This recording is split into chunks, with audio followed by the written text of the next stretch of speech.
పాకిస్తాన్ పెంచి పోషిస్తున్న ఉగ్రవాదం మరోసారి ప్రపంచం ముందు నగ్నంగా నిలబడింది.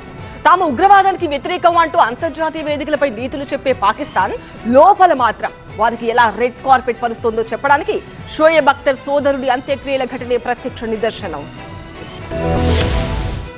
పాకిస్తాన్ ద్వంద్వ నీతి ప్రపంచం ముందు మరోసారి బట్టబయలైంది. మాజీ క్రికెటర్ షోయబ్ అఖ్తర్ పెద్ద సోదరుడు షాహిద్ అఖ్తర్ అంత్యక్రియలు ఇందుకు వేదికగా మారాయి. ఇస్లామాబాద్ లో జరిగిన అంత్యక్రియలకి అంతర్జాతీయ నిషేధిత ఉగ్రవాద సంస్థ Lashkare Toiba deputy chief most wanted ఉగ్రవాది సైఫుల్లా కసూరి బహిరంగంగా హాజరయ్యాడు. అతనితో పాటు లష్కరే రాజకీయ విభాగం అధ్యక్షుడు ఇనామ్ ఉర్ రెహమాన్ కూడా పాల్గొనడం సంచలనం రేపుతోంది.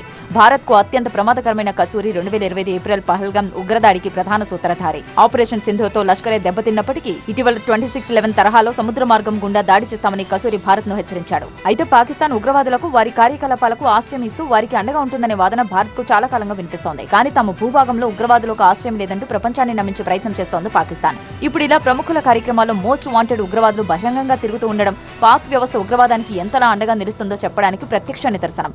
భారత్ చేసిన ఆరోపణలను నిజం చేస్తూ ఈ అంత్యక్రియల్లో ఉగ్రవాదులు ప్రత్యక్షం కావడం ఇప్పుడు అంతర్జాతీయంగా హాట్ టాపిక్ గా మారింది.